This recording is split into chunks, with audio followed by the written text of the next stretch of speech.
उस पैसे का हिसाब अरविंद केजरीवाल को देना चाहिए, बताना चाहिए कि ये कौन सी दलाली का पैसा है जो आपने अपनी अय्याशी पे खर्च किया है। दिल्ली में पिछले 10 सालों में विकास के नाम पर कुछ नहीं किया, सिर्फ लूटा गया है। और विकास हुआ तो स्वयं का हुआ, आम आदमी पार्टी के सुप्रीमो अरविंद केजरीवाल का या उनके नेताओं का। शीश महल एक तरह से दिल्ली में म्यूजियम ऑफ करप्शन है। किसी को अगर करप्शन का म्यूजियम देखना है तो वो जाके शीश महल को देखे।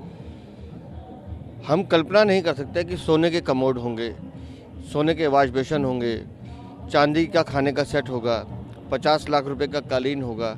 ये सब अय्याशी ऐशो आराम के जो तंत्र अरविंद केजरीवाल ने अपने लिए सुझाए, ये सीधा सीधा दिखाता है कि राजतंत्र की मानसिकता उनके शरीर पे कितना, उनके दिमाग पे हैवी है। और उसी तरह से उन्होंने दिल्ली की जनता को लूटने का काम किया है।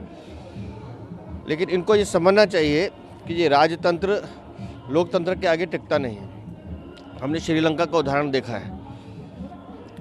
और भारत में लोकतंत्र की सबसे बड़ी ताकत है वोट।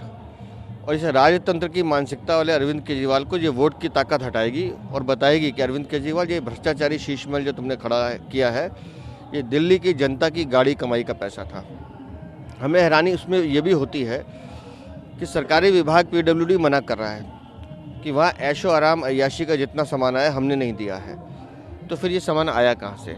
शराब की दलाली से आया, पंजाब की सरकार से आया, या जल बोर्ड के घोटाले से आया, या पैनिक बटन घोटाले से आया, या दिल्ली में हॉस्पिटल बनाने के निर्माण में जो बिल्डिंगें बनी है उसमें घोटाले से आया, या वो विदेशी आतंकवादी जो आम आदमी पार्टी को फंडिंग करते हैं, ये वो पैसा है।